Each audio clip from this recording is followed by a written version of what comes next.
정말 좋은 분위기에 우리 카페에서 이런 북콘서트 할 수 있게 돼서 너무 감사합니다.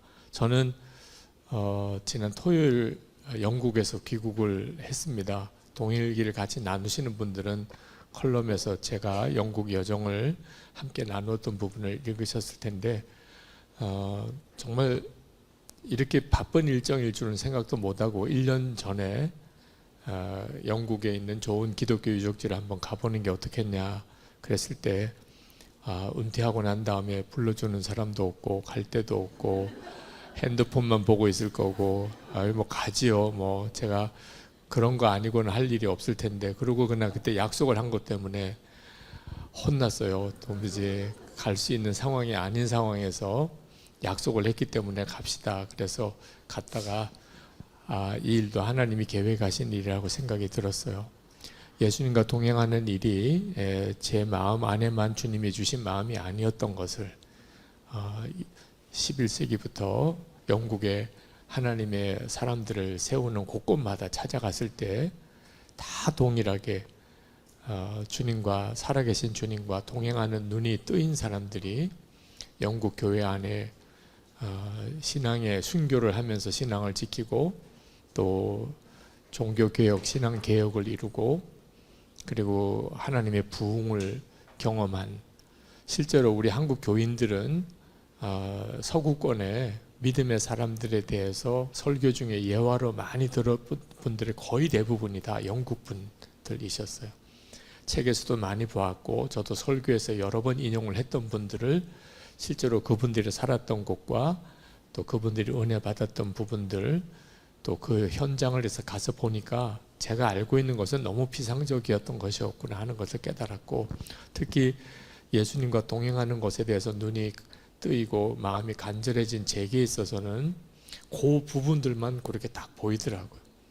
처음에 스코틀랜드에서 시작했던 이번 여정의 첫 번째 지역이 리빙스턴 선교사님의 생가예요. 거기에 뮤지엄도 있는데 정말 가난한 노동자, 방적공장 노동자의 아들이었더라고요.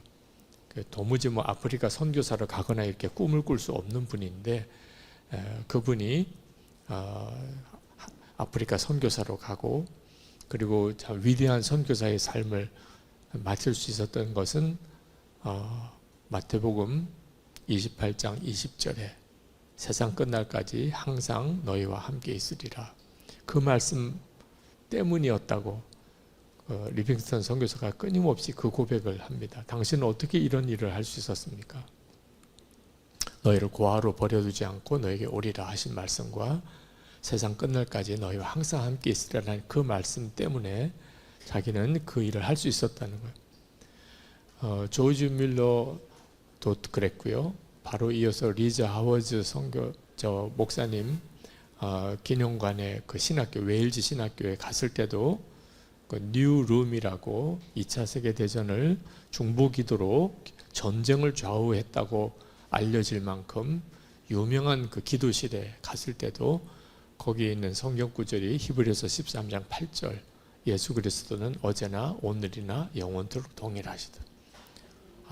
그분도 주님은 과거에 2000년 전에 십자가에 달리신 분만 아니었고 앞으로 천국 가서 만날 그분만 아니고 지금 자기와 함께 계신 분이라는 사실을 깨닫고 그런 기도 사역을 할 수 있었더라고요. 그리고 맨 마지막에 갔던 곳이 존 뉴턴이 목회했던 교회예요. 그래서 그 예배당도 둘러보고 그 존 뉴턴에 대한 기록도 다 살펴보고 그리고 맨 마지막에 나오는데 저 구덩이에 어린이부들이 모여서 모임을 가지는 조그만 공간이 하나 있더라고요. 그래서 뭐 특별히 볼만한 게 있을 것 같지 않은 공간이지만 이상하게 발걸음이 그리로 갔는데 그 벽에 한 아이가 부활절에 그리고 붙인 그림이 하나 붙어 있었어요. 거기에 쓰여진 글귀가 He is alive 그리고 밑에 He always travels us with us 라고 되어 있어요. 예수님은 항상 살아계십니다. 그분은 항상 우리와 함께 여행하시는 분입니다라고 트래블즈라고 썼어요. 제가 여행을 하는 입장에 맨 마지막에 정말 하나님이 마치 제 여정을 다 지켜보고 계시면서 중요한 포인트마다 제게 그걸 보게 하시는 것처럼 그런 여정을 마치고 돌아왔습니다. 그래서 하나님이 저에게 제가 혼자서 이 일을 하는 것도 아니고 제게만 그런 은혜를 주신 것도 아니었던 것을, 지난 2000년 기독교 역사라고까지 말하는 영국 교회가 가능했던 일은 영국 교회 안에 함께 하셨던 예수 그리스도 때문이었음을 알게 하셨어요.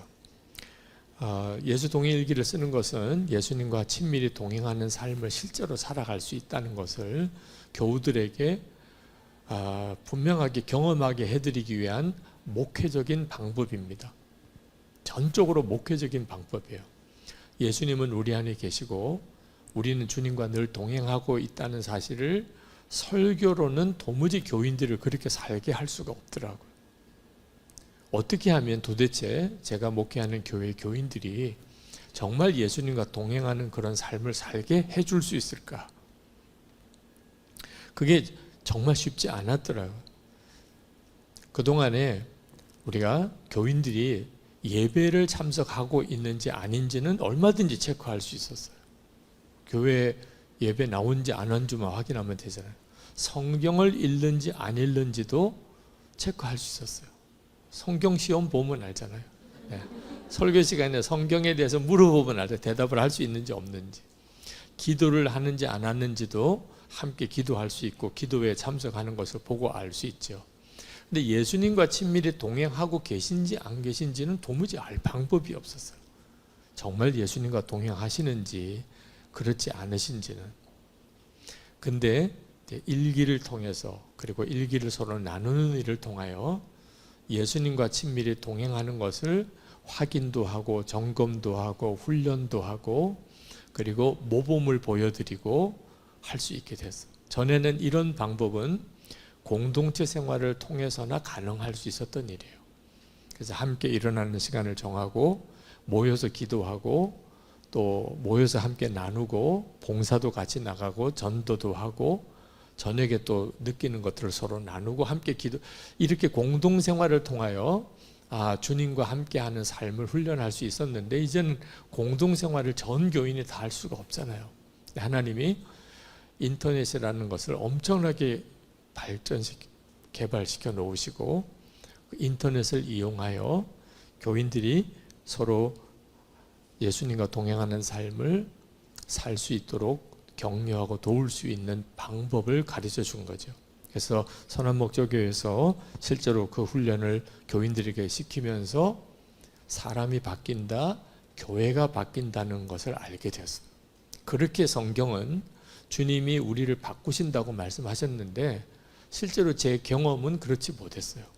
많은 교인들도 예수 믿어도 사람은 안 바뀐다. 교회는 어쩔 수 없이 그냥 이 정도일 수밖에 없어.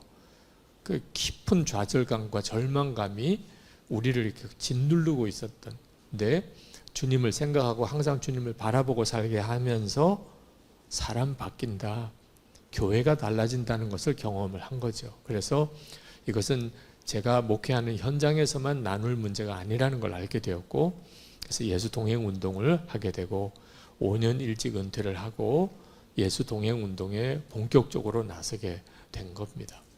전에는 날마다 예수님을 바라보십시오 이렇게 설교를 했는데 이제는 날마다 주님이 마음에 계신 것을 믿으시고 계속 주님을 생각하시며 살다가 그것을 기록해 보십시오 이렇게 바꾼 거예요. 똑같은 내용입니다. 그렇게 해 오신 분들은 주님이 나와 함께 계시는 것이 믿어지는 놀라운 역사가 일어나게 된 겁니다.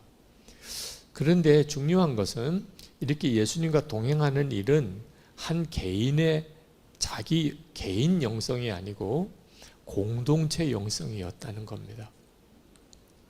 그동안에 왜 성도들이 주님과 친밀히 동행하는 삶을 살지 못했나?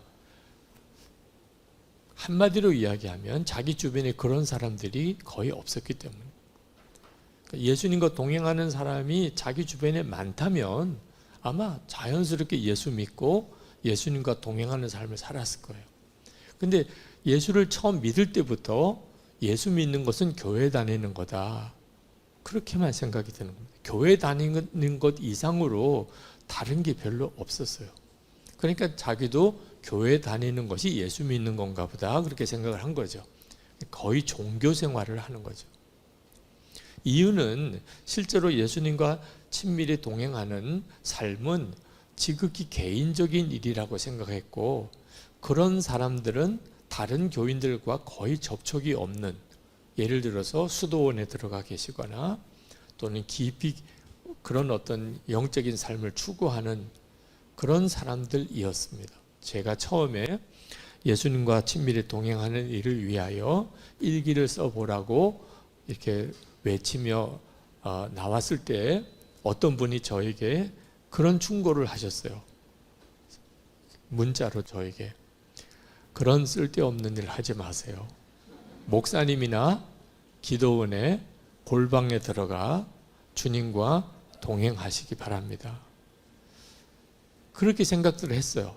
예수님과 동행하는 것은 혼자서 조용히 골방에 들어가서 주님 바라보고 수도원 생활을 하는 거지, 목사님처럼 다니면서 사람들에게 예수님과 동행하라고 이렇게 외치는 것은 다 사기꾼입니다. 그런 말이 저에게 참 마음 아프게 들렸습니다. 저는 저 개인적인 영적인 관심사이기보다는 전적으로 목회자적인 관점으로 성도들에게 주님과 동행하는 삶을 어떻든지 훈련시켜 드리고 싶은데 방법이 없었던 거예요. 그런데 일기를 쓰는 방법을 통하여 눈이 뜨였어요. 아, 나도 그렇게 살면서 교인들도 그렇게 살게 할 수 있는 길이 있구나. 그래서 일기를 쓰기 시작했던 건데, 그러면서 알게 되었습니다. 이 일기를 쓰는 일은 전적인 공동체 영성이라는 것. 우리가 일기를 쓰기 시작하면서부터 우리는 공동체에 내 속마음을 열어놓게 됩니다. 혼자 개인 일기를 쓰는 것이 아니고 예수동의 일기는 나눔방 속에서 같이 일기를 씁니다. 그러니까 어쩔 수 없이 오늘 내가 주님을 생각했던 것과 받은 은혜, 또는 나 나름대로 겪었던 어떤 참 놀라운 성취와 또 실패를 사람들에게 나누게 돼 있어요. 뭐 두 사람끼리든 또는 10사람의 나눈 방이든 하여튼 다른 사람이 그걸 나누게 돼 있어요. 우리 한국교회 교인들은 거의 그런 경험을 갖지 않고 살아왔습니다. 그냥 교회 출석해서 함께 예배드리고, 그리고 목사님의 성경 말씀을 배우고, 그리고 그냥 개인적인 사적인 교제를 나누는 거지, 매일 내가 주님을 바라보면서 느꼈던 내 마음의 은혜들, 도전들, 말씀의 어떤 도전과 실패와 또는 성공을 다른 사람에게 매일 나누는 경험을 해본 사람이 거의 없었어요. 많은 목회자들이 이런 삶에 대해서 아직도 이렇게 선뜻 그렇게 해보겠다고 동참해보지 못하는 이유도 목사님들 중에도 그렇게 살아보지를 않았기 때문입니다. 처음에는 굉장히 두려워하고 그 일에 대해서 자신이 없어 하지만, 하여튼 시작해본 사람들은 일기를 나누기 시작하면서부터 자기 자신의 개인적인 영성이 공동체 영성이 되기 시작합니다. 우리도 일기 나눔 방에서 함께 일기를 쓰는 분들의 일기를 읽으면서 나만 한 교회 공동체 안에서 경험하는 것이 아닌 다른 사람이 경험하는 주님과 동행하는 삶에 대해서 보게 돼요. 그래서 성도들이 다 한 개인의 영성에서 이제 공동체 영성으로 넘어오게 됩니다. 실제로 일기를 쓰는 과정에서 필터링을 하게 돼요. 그걸 아주 부정적으로 볼 수도 있습니다. 나눔용 일기가 되는 거 아닙니까? 그런 질문을 많이 받아요. 일기를 나누라고 그러면 솔직한 일기가 아니고 나눔용 일기가 아닙니까? 근데 분명히 나눔용 일기가 돼요. 저는 그 나눔용 일기가 공동체 영성이라고 생각하는 겁니다. 나눔용 일기가 아니고 솔직한 일기라고 흔히들 말하는 그 솔직한 일기 속에는 참 묘하게도 악한 영이 주는 생각을 담아낸 글들이 많아요. 화가 나요. 죽이고 싶어요. 집 떠나고 싶어요. 이런 이런 생각들을 거르지 않고 그냥 다 기록해 놓는 것은 개인 일기일 수 있어요. 그걸 어떤 사람은 솔직한 일기라고 말할 수도 있는데, 실제로 우리가 추구하는 것은 내 생명 되신 주님, 나의 왕 되신 주님이에요. 내 마음과 생각까지도 철저히 주님께 검증받아야 돼요.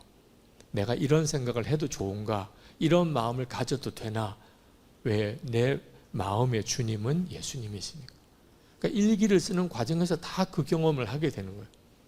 오늘 어떤 일이 있었는데 이 일에 대하여 나는 어떻게 기록을 해야 되나? 이 과정이 나눔용 일기가 아니고 공동체적인 영성의 훈련인 겁니다. 공동체와 함께 그걸 나눠야 돼요. 그래서 그건 정말 굉장히 놀라운 변화를 가져옵니다. 사람을. 그게 싫으면 중간에 그만두게 돼요.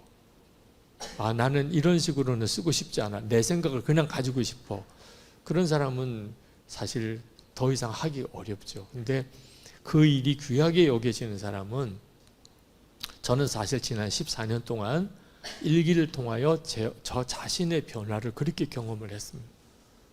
사실 어떤 경우는 좌절도 느낄 때도 있고, 정말 사람이 정말 싫을 때도 있고, 모든 걸 포기하고 싶은 때도 있고, 저 자신에 대해서 절망하는 때도 수도 없이 많이 있었지만, 그것을 나누기 되면서부터 그 일기가 한편 기록되기까지 얼마나 많이 기도하고 또 저를 성찰하고 주님을 바라보는 과정을 거쳤는지, 그러면서 어떤 시험도 어떤 실패도 하루를 넘어가지 못하더라.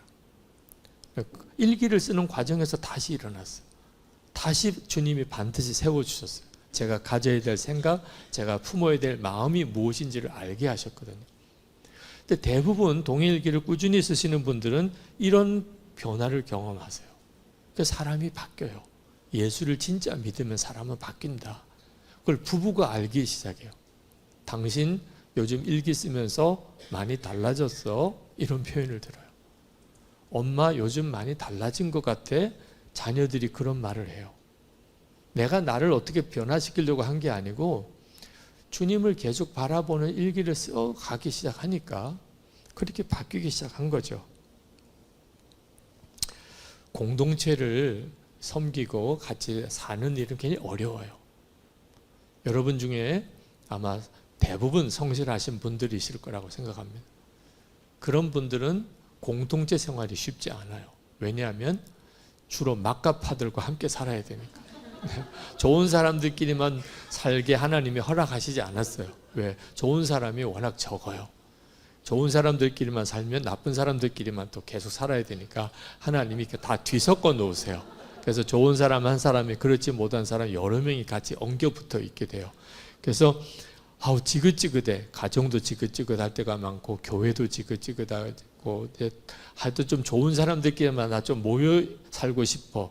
이런 심정이 다 돼요. 나 혼자 하는 게 훨씬 빠르겠어. 같이 하는 게 더 힘들어. 혼자 하는 게 훨씬 더 빠르고 잘 되고.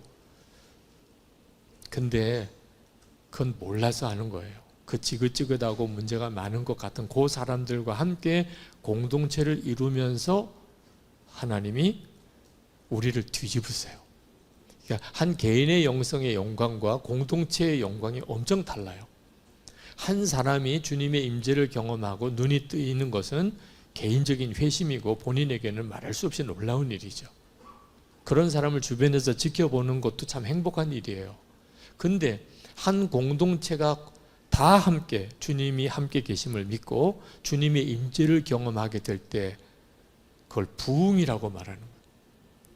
우리가 어떤 예배를 드리는데 어떤 사람은 은혜를 받고 어떤 사람은 졸기도 해요. 그죠? 보통 그렇죠. 그죠? 옆 사람은 조는데 옆 사람은 은혜를 또 받아요. 그렇죠? 근데 부흥은요, 다 은혜를 받는 거예요. 그 자리에 있는 모든 사람이 은혜, 심지어 배달 온 사람도 들어왔다가 은혜를 받는 이런 역사가 일어나는 경우를 부흥이 임했다고 해요. 우리가 흔히 소문으로 듣는 부흥이에요. 공동체가 함께 주님을 바라보게 될 때 그 영광은 말할 수가 없어요. 여러분이나 쉽게 이해할 수 있게 설명해 드리자면 찌개가 맛있잖아요. 그렇죠? 근데 찌개를 먹는 거하고 그 찌개에 들어간 재료들만 따로따로 다 먹는 거하고, 네. 뭐 고추랑 파랑 뭐 마늘이랑 뭐 이걸 다 따로따로 이렇게 먹는 거하고 그걸 함께 넣어가지고 찌개를 끓여서 먹는 거하고 다 완전히 다르잖아요. 똑같은 걸 먹는 거예요. 개인의 영성과 공동체의 영성은 완전히 차원이 다릅니다. 그러니까 예수 동행일기는 전적으로 공동체로 할 수 있는 일인 거예요. 그러니까 흔히들 질문을 해요. 혼자 쓰세요. 그건 목사님이나 할 수 있는 일이에요. 정말 이해하지 못하는 것에 마음이 답답해요. 어떻든지 한국교회 전체가 주님을 바라보게 될 때 한국교회 안에 일어나는 영적인 대각성을 주님께 구할 수 있게 되는 겁니다. 주님과 동행하는 성도들과 교회가 많아지기 시작하면 저는 이 땅에 하나님의 강력한 주님의 임재가 한 개인 개인에게는 벌써 지금도 있어요. 한 개인이 뒤집어지는 역사들은. 근데 우리가 갈망하는 것은 한국교회 전체가 부흥이 되는 겁니다. 그것을 위해서 예수 동행 일기를 쓰고 있는 거예요. 한 개인이 잘못 갈 수 있어요. 근데 동행 일기를 쓰기 시작하면 서로가 점검해 주게 돼요. 나 자신이 뭔가 잘못 영적인 영향을 받았어요. 본인 자신은 그걸 깨닫고 고치기 어려워요. 그런데 동일기를 같이 나누면서 공동체가 그 점을 진단해주고 고쳐주고 바로잡아줘요. 공동체 형성은 너무너무 중요합니다. 선한목자교회가 한 가지 참 감사한 것은 예수님과 동행하자는 말이 자연스러운 교회가 됐다는 거예요. 처음 교회 등록한 분이 교회에 와서 제일 먼저 듣는 이야기가 예수님과 동행이니까 아, 예수 믿는 것은 이렇게 하는 건가 보다. 선한목자교회 새가족들은 다 그렇게 시작해요. 새가족들이 주님과 동행하는 게 훨씬 더 놀라워요. 근데 보통 교회는 예수님과 동행하자는 말이 좀 어색하고 익숙지가 않아요. 그러니까 처음 예수를 믿어도 주님과 동행하는 단계까지 가기까지가 굉장히 시간이 걸리죠. 우리가 공동체를, 주님과 동행하는 공동체를 만드는 일은 처음 예수 믿는 사람에게 미치는 영향이 엄청나다는 거예요. 공동체를 세우는 일을 절대로 포기하면 안 돼요. 쉽지 않지만 처음에는 소수의 그룹으로 시작을 하지만 하여튼 공동체 전체가 영적으로 변화되기를 추구해야 하는 겁니다. 오늘 예수 동행 신학이라는 책을 내게 된 것도 마찬가지예요. 예수 동행 운동조차도 공동체의 점검이 필요한 겁니다. 예수 동행 운동도 잘못 갈 위험성이 있어요. 일단은 신비주의에 빠질 위험이 있습니다. 그러니까 예수님과 친밀히 동행할 수 있다. 주님의 음성을 들으라. 오늘도 주님의 인도를 받으라. 너무너무 성경이 말하고 있는 내용들이에요. 그런데 어느 순간에 성경의 내용을 떠나서 다른 영에 휩쓸릴 수도 있는 거예요. 또 영적인 교만에 빠질 수도 있어요. 그래서 잘못 정말 받아들이면 교회 안에 일기파와 비일기파로 또 나뉘어요. 일기도 안 쓰는 것들이 또 이런 식으로 나오는 거예요. 또 일기를 써도 또 뭐 나는 1등이야 우리 교회에서. 그래서 동일기 통계를 내보면 380회를 쓰시는 분, 390회를 쓰시는 분도 있어요. 왜? 하루에 한 번씩만 썼다가는 1등은 공동 1등은 돼도 단독 1등이 안 되니까 하루에 2번 더 쓰고 3번 더 쓰고 횟수는 참 뭐든지 하여튼 이런 식으로 율법주의적으로 이해하고 받아들이는 사람들이 있습니다. 또 주관주의에 빠질 수도 있어요. 그렇죠? 그래서 신학적인 검증이 필요한 거예요. 이 일이 정말 성경적으로 또 신학적인 전통에 있어서 문제가 없는 건지를 예수 동행 운동은 끊임없이 신학적인 점검을 받아야 합니다.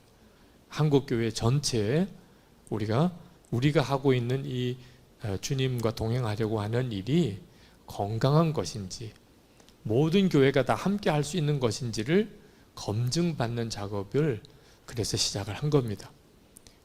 예수 동행 신학 컨퍼런스를 열게 된 겁니다. 여기에 우리 조직신학자, 또 성서신학자, 역사신학자, 영성신학자, 또 실천신학자들과 우리가 끊임없이 우리가 이런 일을 하고 있는데 신학적으로 이 일을 점검해 주시고 또 이와 관련된 신학적인 논문을 부탁드리고 그래서 그것을 책자로 만들고 또 컨퍼런스를 여는 거예요. 또 하나가 신학은 이렇게 제가 점검해 보니까 우리가 도무지 알지 못하는 무궁무진한 하나님의 은혜의 영역을 이미 다 포용하고 있어요. 그러니까 하나님이 이 예수 동행 운동이 앞으로 어떤 지경까지 나아갈 수 있겠는지를 신학적인 검증을 통해서 우리가 눈이 열리게 되는 겁니다. 이 복음의 그 영광이 참 놀랍고, 그리고 하나님의 나라의 영광도 뭐 말할 수 없이 크죠. 그리고 기독교의 역사를 통하여 하나님께서 우리들을 어떻게 이끌어 가셨고, 그리고 은혜의 역사들은 각 나라와 시대를 따라서 어느 정도쯤 풍성하게 펼쳐졌는지를 우리 한 개인이나 한 교회가 도무지 알 수가 없어요. 근데 이제 그것을 평생을 연구해서 해놓은 업적이 다 신학적인 업적들이죠. 이건 정말 놀라운 일이잖아요. 그래서 이 신학적인 작업을 놓치고 싶지 않은 겁니다. 여기 오신 여러분들이 대단히 수준이 높으신 분들이세요. 사실 그냥 은혜 받는 집회는 아닌데 말입니다. 근데 그런 가운데도 오늘 주님이 주시는 특별한 정말 은혜가 여러분에게 있기를 축복하고, 이 책자가 여러분에게 도움이 되셨으면, 그리고 함께 논문을 써주신 교수님들에게 너무나 감사를 드립니다. 감사합니다.